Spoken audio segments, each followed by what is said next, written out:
ए महाराज का कोई बारात कबे के लेकर कोत रही कि जो देख अपनी ना ऐसे मत कर जा बड़ी जल्दी बैठ जा ना एकदम तैयार बैठा बैठा बैठा बैठा हाथ में लड़कल नहीं हो अरे मारी गोली होने ले पुलिस आनंद रहो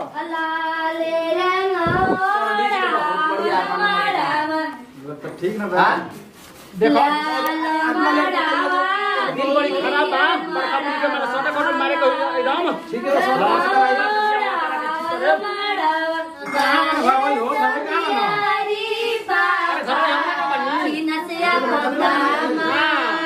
खड़ा होने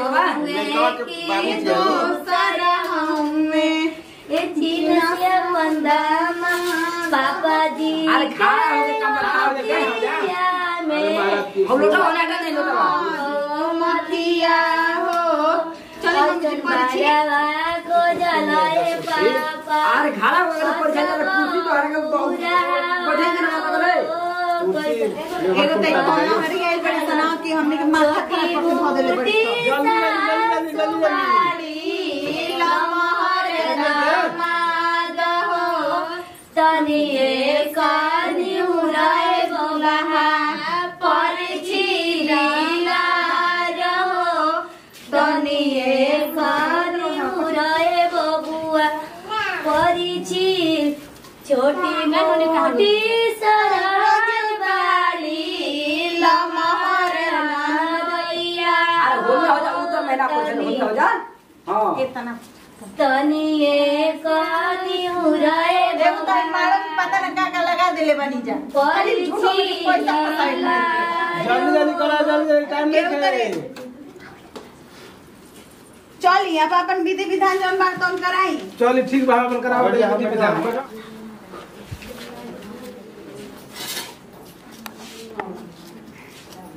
ना घोड़ी करा सही ना ना तू जा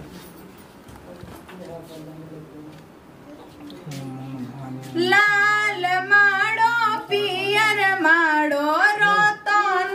चढ़ावल माड़ो लाल माड़ो पियर माड़ो रतन चढ़ावल माड़ो अरे माई ताई माड़वा बैठेली कामना सुबह बोला जा आप लोग के सुसु की बोला जा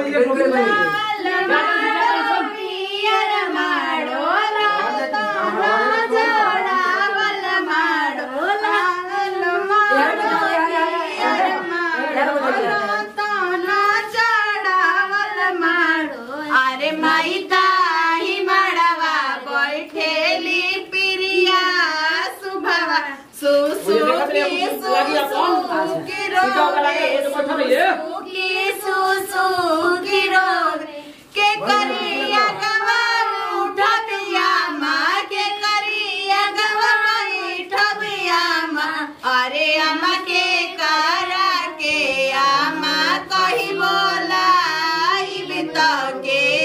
हमारे अपने अम्मा के हमारे अपने अम्मा सासु अगवा उठिया बेटी सासु अगवा उठिया बेटी अरे बेटी नहीं के अम्मा कही बोला उहे तो हरे अपने आमा उहे तो हरे अपने आमा गैया के मना पड़ली बछिया के बेर कहाँ गईली बछिया हमारा नु हो खूटावा भैले सुन कहाँ गईली बछिया हमारा नु हो खूटावा भैले सुन विष्णु भगवान मंगल भगवान जल्दी जल्दी डाल संदूक डाला जल्दी जल्दी डाली नंदोई जी ननद में से नूरावा जल्दी। अरे जजमान का अरे जजमान ए बाबूजी जजमान देखा जा भाई ए काम ले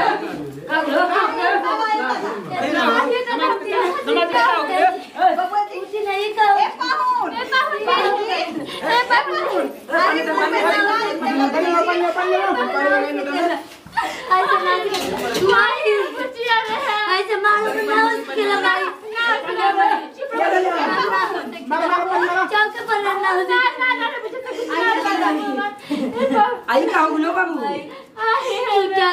अरे कौन मार दे सरकार रे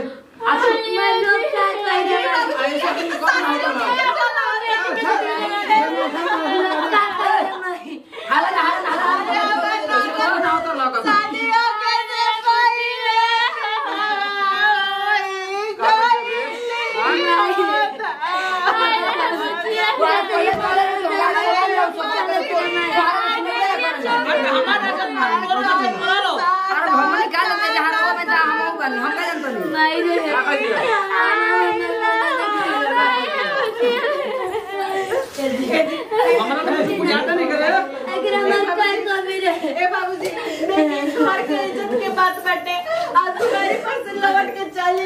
तो हम अब का करी शादी न करो ना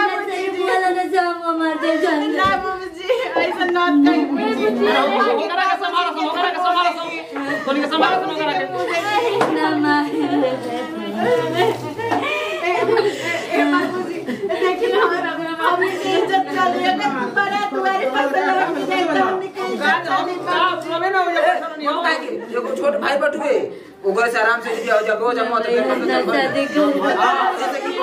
हां ये तो एगो छोट भाई है हां ये छोट भाई बटुए अब का करू तन होगा के तन हो बोले का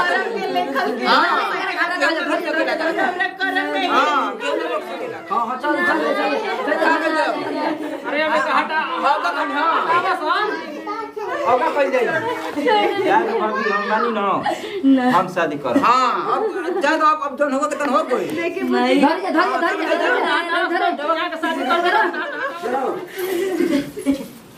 बधाई शादी कर तनी पंडित जी हां शादी कराई ठीक है बैठो ठीक बा अच्छा भाई आइए कोनो बात नहीं के ना तो बारात ऐसे वापस चल तो फिर पंडित जी कुछ नहीं करा सिंदूर दान करा दी डरे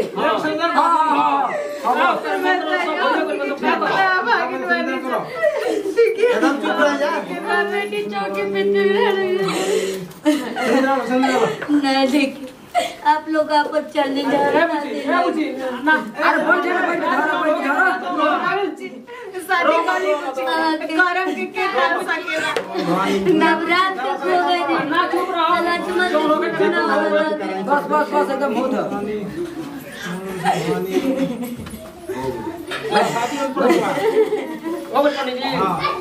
सबके सनोनी के जिंदगी ना बचा अपने लिए के इज्जत बचा ले छोड़ जौन हो भुला जा भाई हां चलो के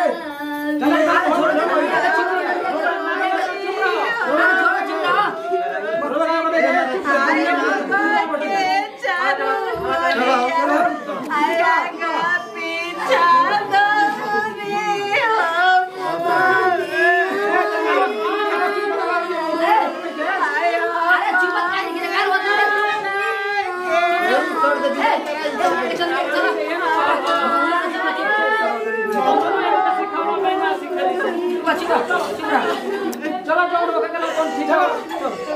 हां भाई हो गल का चल